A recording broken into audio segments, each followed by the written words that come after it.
Everyone. Bhudevi Hindu మతంలో భూమాతగా పూజించబడే దేవత. ఆమె భూమి స్వరూపిణి పృథ్వీదేవి, లక్ష్మీదేవి అవతారంగా భావించబడుతుంది. భూదేవి విష్ణు భగవాన్ను ఇద్దరి భార్యలో ఒకరు భూదేవి. కొన్ని పురాణాల కథల్లో ఆమె వరహ అవతారం ద్వారా విష్ణువు రక్షించాడని చెప్పబడింది. వరహ అవతారం. భూదేవిని రాక్షసుడు హిరణ్యకశుడు సముద్రంలో ముంచివేయగా విష్ణువు వరహ రూపంలో ఆమెను రక్షించాడు. నరకాసురుడిని శ్రీకృష్ణుడు సంహరించిన తర్వాత భూదేవి కృతజ్ఞతగా ఆయనకు మోక్షం ప్రసాదించమని వేడుకుంది. భూదేవిని కొందరు విష్ణు దేవాలయాల్లో ఉపదేవతగా పూజిస్తారు. రైతులు, భూస్వాములు ప్రత్యేకంగా భూమాతను పూజించేవారు. భూదేవి సహనశీలత, సహనము మరియు సహజ సంపదలకు ప్రతీక. ప్రకృతిని, పచ్చదనాన్ని మరియు సుస్థిరతను సూచిస్తుంది. భూదేవి కథ వింటే చాలు భూములు ఇల్లు కొంటూనే ఉంటారు. మనల్ని భరించేది భూదేవి. పంచభూతాత్మకమైనది భూదేవి. ఆమె రుణాన్ని ఎన్ని జన్మలెత్తినా తీర్చుకోలేము. కానీ జీవితంలో ఒకసారైనా భూదేవి కథను వింటే చాలు. భూదేవి అనుగ్రహం 8 జన్మలైనా ఉంటుందని పండితులు చెబుతున్నారు. భూదేవి కథను భక్తి శ్రద్ధలతో వినాలి. భూదేవి కథను వినకపోతే మనం మరణించిన తర్వాత స్వర్గానికి వెళ్ళినా నరకానికి వెళ్ళినా అక్కడ నిలబడడానికి కాస్త చోటు కూడా ఉండదు. అందుకోసమైనా భూదేవి కథను ఒకసారైనా సరే వినాలని పండితులు చెబుతున్నారు. మరి ఆ కథ ఏమిటో ఇప్పుడు తెలుసుకుందాం. పూర్వం ఒక ముసలి అవ్వ తన 4 కొడుకులను కోడళ్లతో నివసిస్తూ ఉండేది. ఆ అవ్వకు దానగుణం ఎక్కువ. అలా దానాలు చేసి చివరికి తాను చాలా పేదరాలైంది. అయినప్పటికీ తన ఇంటి ముందుకు ఎవరు వచ్చినా ఏమీ లేదని చెప్పి పంపించేది కాదు. తనకున్న దానిలోనే ఎంతో కొంత దానం చేసేది. ఇది పెద్ద కోడలికి తప్ప మిగిలిన కోడలకు నచ్చేది కాదు. అవ్వ పెద్ద కోడలికి అత్తగారింటికి చాలా ఇష్టం. పెద్ద కోడలు కూడా అవ్వ ఏం దానం చేసినా ఒక మాట కూడా అనేది కాదు. చాలా మంచిది. ఇక అవ్వ విషయానికి వస్తే అవ్వ కూడా చాలా మంచిది. అందరి కోడళ్లను సమానంగా చూసేది. అయితే అవ్వ చేసే దాన ధర్మాల గురించి, పుణ్యకార్యాల గురించి నారదుడు ధర్మరాజుకి చెప్పాడు. నారదుడు ధర్మరాజుతో ఇలా అంటాడు: భూలోకంలో ఒక అవ్వ నీకు మించిన దాన ధర్మాలు చేస్తుంది. దాని కారణంగా ఆమెను పదవిని ఇవ్వవలసిందిగా పరిస్థితి రాబోతుంది అని పుల్లవేశాడు నారదుడు. ఆ మాటలు విన్న ధర్మరాజు, ఏంటి, నాకన్నా అవ్వ ఎక్కువ దాన ధర్మాలు చేసిందా? ఎవరు ఆమె ఎవరో తెలుసుకోవాలి. ఆమె ఏ విషయంలో తనకంటే గొప్పదో తెలుసుకోవాలని ధర్మరాజు స్వయంగా భూలోకానికి వస్తాడు. ధర్మరాజు సామాన్య మానవ రూపంలో ఒక పేదవాడిగా ఆ అవ్వ గ్రామంలో తిరగడం ప్రారంభించాడు. ప్రతి ఇంటి ముందుకు వెళ్ళి తన దగ్గర బట్టలు లేవు, కొన్ని బట్టలు దానం చేయండి అని అడిగాడు. కానీ ఎవరు కూడా తనకు సహాయం చేయలేదు. అలా అందరి ఇంటికి వెళ్ళి అడుగుతూ చివరికి అవ్వ ఇంటికి చేరాడు. కానీ పేదవాడి రూపంలో ఉన్న ధర్మరాజు అవ్వ ఇంటికి చేరేసరికి చాలా చీకటి పడింది. అవ్వ, తన కొడుకు, కోడళ్ళు అందరూ కూడా నిద్రపోతున్నారు. ఆ పేదవాడు అవ్వ ఇంటి ముందు నిలబడి ఇలా అంటాడు: అమ్మ, బయటకు రండి, చాలా చల్లగా ఉంది. బయటకు కప్పుకోవడానికి వస్త్రం ఏదైనా ఉంటే దానం చేయండి అంటాడు. ఆ మాటలు విన్న అవ్వ కోడల్ని పిలిచి, బయట ఎవరో పిలుస్తున్నట్లు ఉన్నారు, ఒకసారి బయటికి ఎవరైనా ఉన్నారేమో చూసి రండి అంటుంది. దానికి చిన్న కోడలు ఇలా అంటుంది: ఇంత అర్ధరాత్రి వేళ ఎవరైనా వస్తారా? మీకంటే ఎలాగో నిద్ర రాదు కాబట్టి మీరే స్వయంగా వెళ్ళి చూసి రండి. ఎందుకని మా నిద్రను చెడగొడతారు అంది. ఆ మాటలు విన్న అవ్వ లేచి వెళ్ళబోయింది. ఇంతలో పెద్ద కోడలు వచ్చి, ఆగండి అత్తయ్య, నేను వెళ్ళి చూస్తాను అంటుంది. మిగతా కోడళ్ళు గదిలోకి వెళ్ళిపోతారు. పెద్ద కోడలు బయటికి వెళ్ళి చూస్తుంది. అక్కడ పేదవాడి రూపంలో ఉన్న ధర్మరాజుని ఇలా అడుగుతుంది: ఎవరండి మీరు? ఇంత రాత్రి వేళ ఇక్కడ ఏం చేస్తున్నారు? మీకు ఏం సహాయం కావాలి అని అడుగుతుంది. దానికి ఆ పేదవాడు, అమ్మ, నాకు చాలా చలిగా ఉంది, దుప్పటి ఏదైనా ఉంటే దానం చేసి పుణ్యం కట్టుకో తల్లి అంటాడు. అప్పుడు పెద్ద కోడలు, ఒక నిమిషం ఇక్కడే ఉండండి అని చెప్పి తన అత్తగారి దగ్గరికి వెళ్ళి అతను చెప్పిందంతా కూడా చెప్తుంది. దానికి అవ్వ పెద్ద కోడలతో ఇలా అంటుంది: సరే, అయితే తనకు మీ మామగారికి కప్పుకున్న కంబళిని ఇచ్చి మీ మామగారికి నా దుప్పటి ఇవ్వు. మనం ఎలాగో కిటికీలు తలుపులు వేసి పడుకుంటాం కాబట్టి అంతగా చలి వేయదు అంటుంది. ఆ మాటలు విన్న పెద్ద కోడలు సరే అత్తయ్య అని చెప్పి పేదవాడికి తన మావయ్యకు కప్పుకున్న కంబలిని ఇస్తుంది. పెద్ద కోడలు ఇంట్లోకి వెళ్ళిపోతుంది. అందరూ నిద్రపోయారు. పేదవాడి రూపంలో ఉన్న ధర్మరాజు ఆ కంబలిని తీసుకొని అక్కడి నుంచి కొంచెం దూరం వచ్చి అసలు రూపంలోకి మారి నారదుడి వద్దకు వెళ్ళి నారదుడు చెప్పింది నిజమే అని ఒప్పుకుంటాడు. భూలోకంలో ఆ అవ్వ చాలా పుణ్యాన్ని చేస్తుంది. తన దగ్గర ఉన్న పాత కొత్త వస్తువులను దానం చేస్తుంది. చాలా పుణ్యాన్ని సంపాదించుకుంటుంది అని అంటాడు. ధర్మరాజు ఆ అవ్వ నిజంగానే సింహాసనాన్ని పొందుతుందేమో, అయితే యమధర్మరాజు నువ్వు ఒక పని చేయి, ఆ అవ్వను ఈ లోకానికి తీసుకొని రా అని చెప్తాడు. భూలోకానికి యమభట్టులను పంపించి అవ్వను తీసుకురమ్మని చెప్తాడు. యమధర్మరాజు అవ్వ యమలోకానికి చేరుకుంటుంది. కానీ ఆమె నిలబడడానికి కొంచెం భూమి కూడా లేదు, చుట్టూ నీళ్లే ఉన్నాయి. అది చూసిన అవ్వ, నేను భూలోకంలో చాలా దాన ధర్మాలు పుణ్యకార్యాలు చేశాను, అయినా నేను నరకానికి వచ్చాను, అయినా నాకు బాధగా లేదు. కానీ యమధర్మరాజా ఏమిటి ఇక్కడ నాకు నిలబడడానికి కొంచెం కూడా చోటు లేదు అని అడుగుతుంది. అప్పుడు ధర్మరాజు వచ్చి ఇలా చెప్తాడు, అవ్వ నువ్వు చాలా పుణ్యకార్యాలు అయితే చేశావు, కానీ నువ్వు భూదేవి కథను వినలేదు, అందుకే నీకు ఇక్కడ నిలబడటానికి భూమి దొరకడం లేదు. ఇక్కడే కాదు, నువ్వు స్వర్గానికి వెళ్ళినా అక్కడ కూడా నీకు నిలబడటానికి భూమి దొరకదు అని ధర్మరాజు అవ్వతో చెప్తాడు. యమధర్మరాజు వీరిద్దరి పుణ్యాత్ములు కదా, అయితే నాకు సహాయం చెయ్యండి, నేను నా కాళ్ళ కింద భూమి లేదు, లేకపోతే నేను ఎలా నిలబడతానో, నాపై జాలి చూపించండి అంటుంది. అవ్వ మాటలకు ఆమె చేసిన దాన ధర్మాలను గుర్తు తెచ్చుకున్న యమధర్మరాజు ఇలా అంటాడు, మీరు బాధపడకండి, మీకు నేను 7 రోజులు గడువు ఇస్తాను. మీరు భూమి మీదకు వెళ్ళి తర్వాత 6 రోజులు భూదేవి కథను వినండి. 7వ రోజు తిరిగి ఇక్కడికి రావాలి అని చెప్పి ఆమెను భూమిపైకి పంపిస్తాడు. చివరికి ఒక షరతు పెడతాడు. భూమిపైకి వెళ్ళిన తర్వాత క్రమం తప్పకుండా 6 రోజులు భూదేవి కథను ఒక బ్రాహ్మణుడి ద్వారా వినాలి. అలా అయితేనే నీకు ఇక్కడ నిలబడటానికి భూమి లభిస్తుంది అని చెప్తాడు.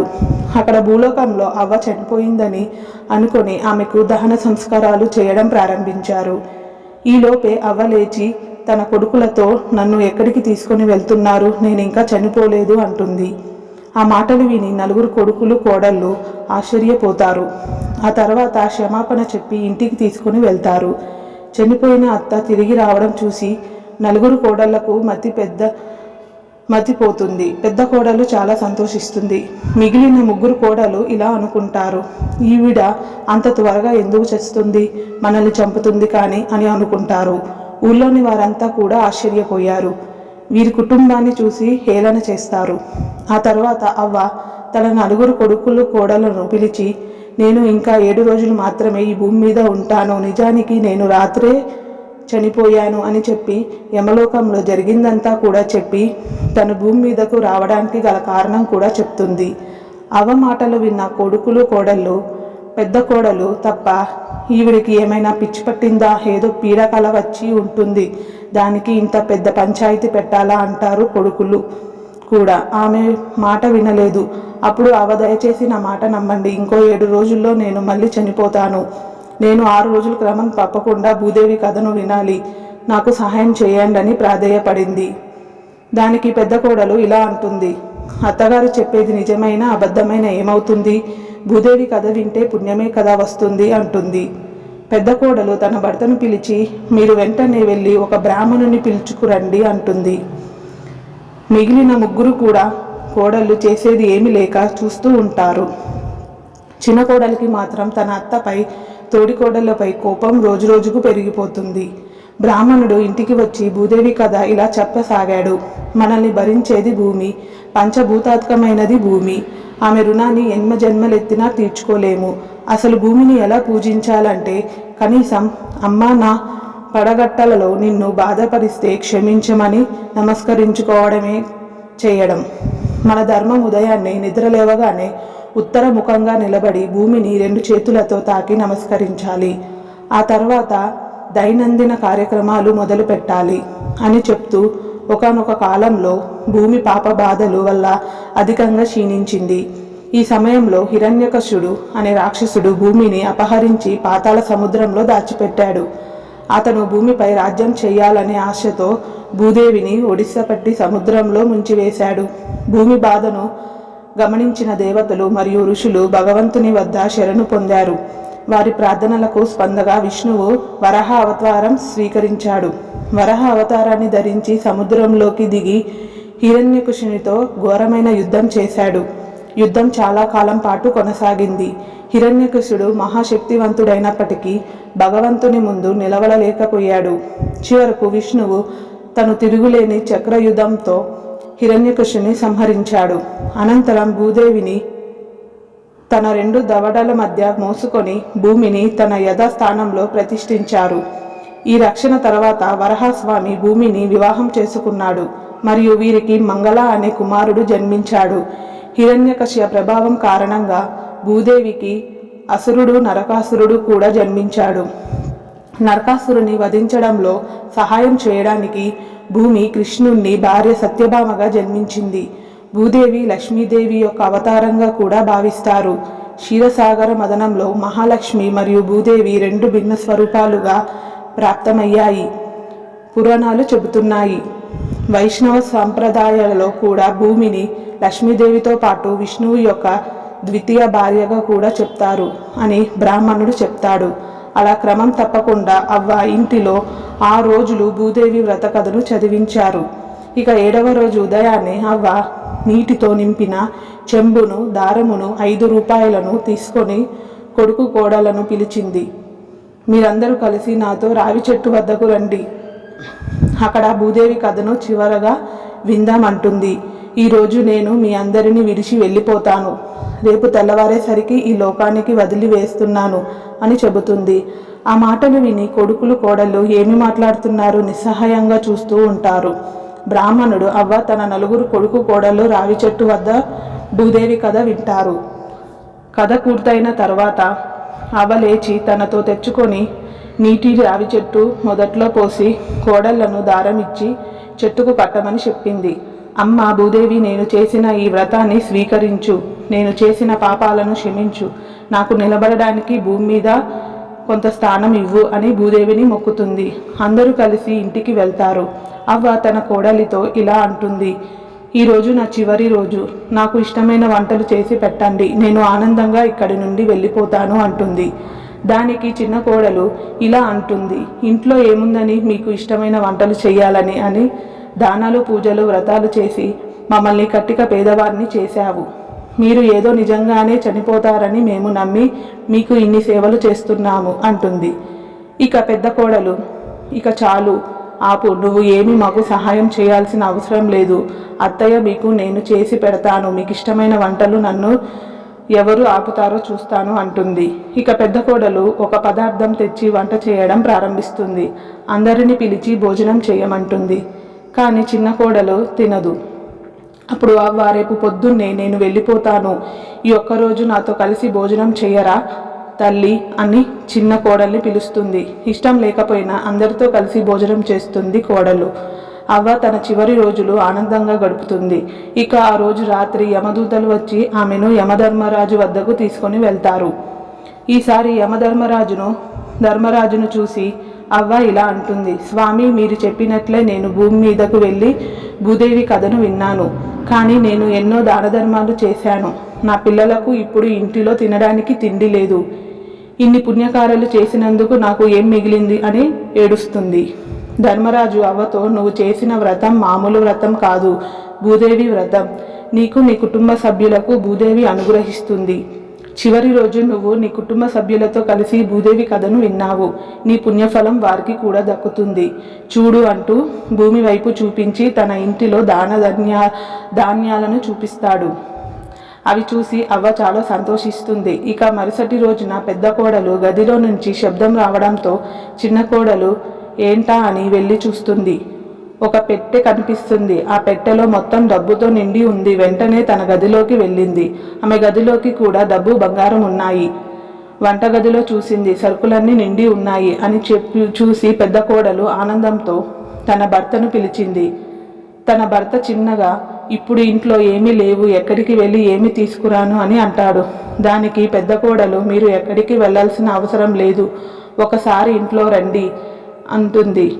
పెద్ద కోడలు భర్త మిగిలిన వారందరూ కూడా ఇంట్లోకి వచ్చి చూసేసరికి ఇల్లంతా డబ్బుతో, వస్తువులతో, ఆహార పదార్థాలతో నిండి ఉంటుంది. దానికి పెద్ద కోడలు, మీరు ఎక్కడికి వెళ్ళాల్సిన అవసరం లేదు, ఒకసారి ఇంట్లోకి రండి అంటుంది. పెద్ద కోడలు భర్త మిగిలిన వారందరూ కూడా ఇంట్లోకి వచ్చి చూసేసరికి ఇల్లంతా డబ్బుతో, వస్తువులతో, ఆహార పదార్థాలతో నిండి ఉంటుంది. మిగిలిన ముగ్గురు కోడలు తమ గదిలోకి వెళ్ళి చూసుకుంటారు.